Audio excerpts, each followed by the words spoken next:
which team are you buying the most then? After let's not go the Steelers because you already chose. Yeah, I like the Steelers a lot. But because you said, hey, we're here saying week one, the winners are going to the Super Bowl and the losers are terrible, choosing first overall. Although we could probably say that about the Jets based on the fact that Le'Veon Bell's not on injured reserve. But which one are you buying the most? Well, I'm just going to set Kansas City aside because I think they're the class of the league. Right. The more interesting answer, I mean, we've seen this guy Rich play hundreds of football games. I think that was in one of the top 12 finest games I've ever seen Aaron Rodgers play. I mean, that was a Rembrandt. That final minute of the second quarter in which he hit the Vikings for the touchdown to Devontae, and then Hans Gruber, Nakatomi Plaza saying, hit it again. Mm-hmm. He hit Marquez up top. That's off the top rope. And it was like the game was over, finish in Mortal Kombat in the second quarter. I know he was barely touched in that game, and that was supposed to be a tough division rival. A lot of action on the Vikings to take the North. I was really, really impressed with the Packers. Yeah, I know Kyle is somebody who, in your 10 questions with Kyle Brandt, you made some news interviewing Aaron Rodgers as he was talking in front of the Hale-Bopp Comet or whatever he had behind him.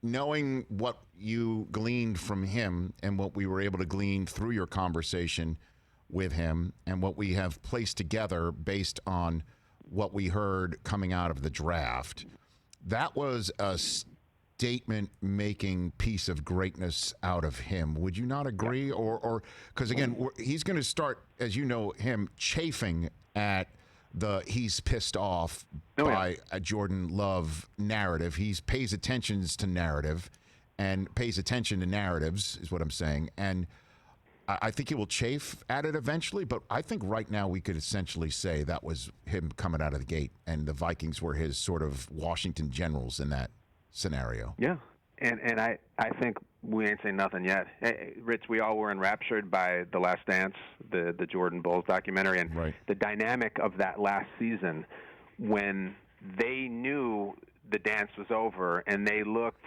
right or wrong at Jerry Krause for being responsible for breaking up the dance. There may be something like that going on. I don't know, but if you're Rodgers and you say, because you and I have talked about this before. When I spoke to Rodgers on 10 Questions, like there's zero doubt in his mind that he's going to play for another team. That's not the Packers. He knows because he's not retiring and he knows he's not staying. I think he said, all right, you're going to break this thing up. We're in contention every single year. Fine, this is going to be my last dance. I think that's what it feels like. And Jordan Love was inactive. I don't recall how many touches A.J. Dillon had for the team to look like that offensively. The 43 points were the second most the team's ever scored in a week one in the history, the lush history of the Packers. That was definitely, I think, a statement game for the receivers to come out and say, we heard that Aaron got no help and that we're not good enough. And holy crap, that was a statement-making performance. I would agree with you. It was no mercy. Yeah, I understand. Those they knew full well that the Vikings had young cornerbacks, and they went against them mercilessly. I mean, it's something to be concerned about if you're a Vikings fan moving forward. But it also just showed like a certain ruthlessness of Rodgers. And you can go into the half. You just had the touchdown to Devontae. You're doing fine. No. He dialed up the bomb and toasted him again. Believe me, I don't think any of this stuff about Rodgers, vendetta, Rodgers pissed, I don't think any of it is made up by the media. We've all been watching him too long and seen him take too many slights. I think he is in a vendetta kind of mood, as Christopher Walken likes to say. Hey, you watched all the way to the end. Thanks for that. Watch more right here.